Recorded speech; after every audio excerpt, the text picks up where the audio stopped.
Ai, ai. Seguinte.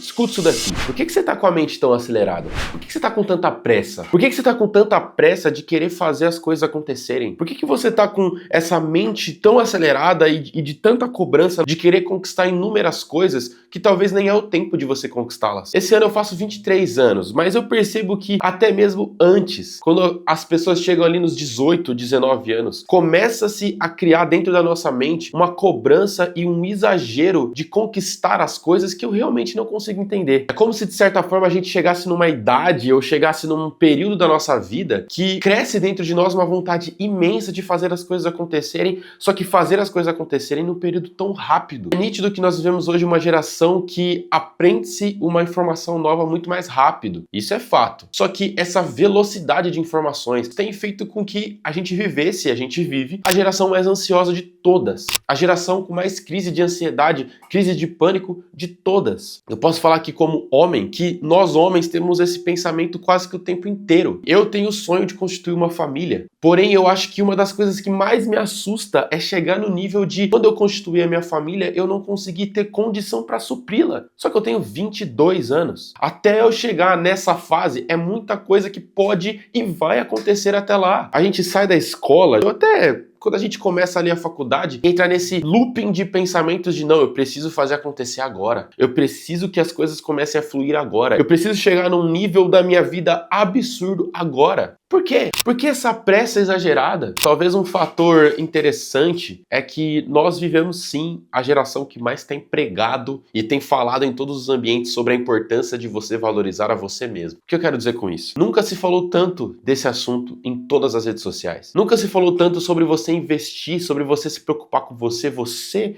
é o dono da sua vida, você é o centro da sua vida, ninguém é mais importante para você do que você mesmo. É uma cultura que prega o antropocentrismo de forma tão grande, onde coloca o homem, coloca o ser humano no centro de todas as coisas. E o que importa é que você faça a sua vontade. O quanto isso tem sido bom realmente pra gente? E eu não tô falando de espiritualidade aqui, mas o quanto isso tem sido bom pra gente de fato. A gente vê cada vez mais crescendo por aí as pessoas desesperadas por criar rotinas absurdas. Absurdas. Recentemente eu vi nas redes sociais um vídeo de um rapaz que, se eu encontrar o arroba dele aqui, eu coloco aqui pra vocês pesquisarem depois, mas ele falou algo muito interessante. Ele falou assim: a correria é romantizada. O corre é romantizado. Essa filosofia de que nós precisamos encher a nossa rotina com diversas coisas produtivas é meio romantizada e não necessariamente saudável. Não existe nada de ruim em você procurar se especializar em algo, conhecer novas áreas, aprender novos idiomas ou qualquer coisa. Não existe nada de ruim nisso. Porém, qual que é a sua motivação ao querer fazer tudo isso? Qual que é o foco da sua mente? Qual que é o objetivo da sua vida ao querer fazer tudo isso? Você faz um novo idioma, você faz um novo esporte porque você quer ter mais conhecimento, um dia futuramente, claro, viajar para um outro país, você quer conhecer um novo esporte. Beleza, mas na sua mente existe uma cobrança de não, eu preciso melhorar quem eu sou, eu preciso me desenvolver cada vez mais, como se você estivesse numa espécie de corrida e você tem que chegar antes de outras pessoas. Mas quem necessariamente criou essa corrida? Quando a gente olha para a palavra, tem um cara e tem um livro na Bíblia que fala basicamente sobre isso. Eclesiastes. Quem escreveu o livro de Eclesiastes foi Salomão, filho de Davi. Salomão também foi um dos reis de Israel e pode-se dizer que Salomão talvez foi um dos reis mais privilegiados de Israel. Por que privilegiados? Porque ele, como filho de Davi, Davi, o que foi o maior rei da história de Israel, ele conquistou tudo que tinha que conquistar, derrotou praticamente todos os seus inimigos. Salomão recebe um reino, então, praticamente tranquilo. A principal coisa que Salomão teve foi quando Deus falou com ele assim: pede uma coisa, eu te darei. E Salomão pede sabedoria. Salomão se torna então o rei mais sábio e o rei mais rico de toda a história do mundo, na verdade. Salomão, então, pode-se dizer que ele é uma pessoa que ele chegou lá. Ele conquistou tudo que ele tinha que conquistar. Muita coisa já estava conquistada, mas de sabedoria, de riqueza, Salomão esteve lá. Eu acho que nas palavras dos dias de hoje, é como se Salomão conseguisse almejar objetivos que muitas pessoas almejam hoje em dia ao entrar nessa correria. Salomão, então, ele escreve 3 livros. E um desses livros é Eclesiastes. Porém, quando ele escreve Eclesiastes, Salomão está nos seus últimos dias, ele está na sua velhice, ele está perto ali da sua morte e ele resolve escrever o livro de Eclesiastes com uma espécie de conselhos finais. Mas vamos entender uma coisa aqui. Salomão, antes disso, ele vive uma vida afastada do Senhor. Ele tem relações, envolvimento com reinos que adoravam outros deuses, afastado das vontades do Senhor. Porém, quando ele chega na sua velhice, ele olha para toda a sua vida e começa a escrever o que ele aprendeu com esse tempo. E Salomão, aquele cara que eu falei lá atrás, que chegou lá, chegou nos mais altos níveis de sabedoria, de riqueza, de conquistas, tudo que a gente pode imaginar, viveu a vida do jeito que ele quis. Chega em Eclesiastes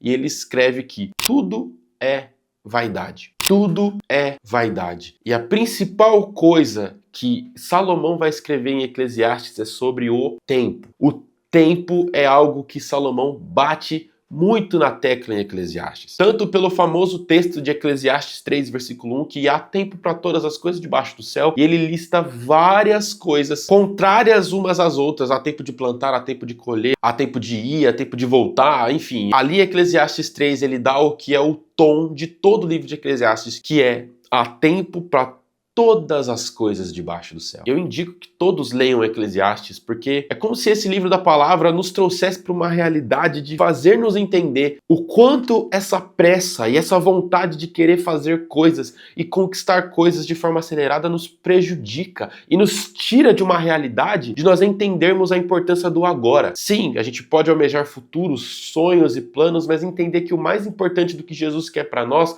é o que nós fazemos agora. Deus, ele quer nos trazer para uma realidade onde ele, claro, ele quer colocar sonhos para nós, ele quer colocar objetivos para nossa vida, Deus tem vontades para o nosso futuro, só que o futuro é vontade de Deus, o futuro é aquilo que Deus tem, é aquilo que Deus quer falar. O que Deus quer para nós agora é o presente, é que a gente olhe para aquilo que está acontecendo ao nosso redor agora. E quantas vezes a gente se perdeu na pressa, na vida acelerada e se esquece de olhar para aquilo que está acontecendo agora. Eu indico que você leia o livro de Eclesiastes inteiro, mas no mesmo capítulo de Eclesiastes 3, onde ele fala sobre há tempo para todas as coisas, tem alguns versículos que são interessantes demais. Para tudo há uma ocasião e um tempo para cada propósito debaixo do céu. Tenho visto o fardo que Deus impôs aos homens. Ele fez tudo apropriado a seu tempo. Também pôs no coração do homem o anseio pela eternidade. Mesmo assim, este não consegue compreender inteiramente o que Deus fez. Uma pausa aqui no versículo 11. Salomão está falando que Deus colocou no coração do homem o anseio pela eternidade. Ou seja, se tem algo que a gente precisa ansiar, que a gente precisa almejar e querer muito que venha logo, é a eternidade, é a vida com Deus, é a vida com Jesus, é caminhar ao lado dele. Então, Deus colocou no coração do homem o anseio pela eternidade e mesmo assim, este não consegue compreender inteiramente o que Deus fez. É como se o que a gente realmente tivesse que buscar, tivesse que ansiar e olhar que é a eternidade, a gente mesmo assim não vai conseguir entender completamente. Agora, mesmo ansiando aquilo que a gente tem que ansiar, a gente não vai conseguir entender completamente. É como se Jesus falasse, ó, isso vocês vão ansiar, mas até lá, vivam o agora. Versículo 12. Descobri que não há nada melhor para o homem do que ser feliz e praticar o bem enquanto vive. Para de ter a mente acelerada. Deus tem planos para sua vida, Deus tem objetivos para sua vida. Se você quer encher a sua rotina, se você quer encher a sua vida de várias coisas para fazer, tudo bem, mano, mas entenda o propósito do porquê você faz tudo isso. Não gaste a sua vida com aquilo que é supérfluo. Não busque apenas o interesse de você ser a sua melhor versão ou qualquer coisa nesse sentido. Busque pela eternidade. Busque quem Jesus é. Busque a sua identidade nele. Mergulhe em quem Jesus é. O resto, ele é adicionado. O resto vem como resposta à adoração a ele. Deus tem planos, Deus tem objetivos. Mas acima de tudo, o que Deus ele quer de nós é um coração que se entrega totalmente a ele e fala, Jesus, os meus planos estão nas tuas mãos. Os meus objetivos estão nas tuas mãos. Eu vou fazer aquilo que o Senhor quer. E se o Senhor quer que eu tenha minha rotina cheia de coisas para aprender, então eu faço pelo Senhor. Mas se o Senhor também não quiser que eu tenha muitas coisas para fazer, eu vou fazer apenas aquilo que é a tua vontade, que é te adorar e te buscar inteiramente. Porque isso sim é o princípio da nossa satisfação. Por mais que a gente conquiste tudo, igual Salomão conquistou tudo aqui nessa terra, tudo é vaidade. E a única coisa que importa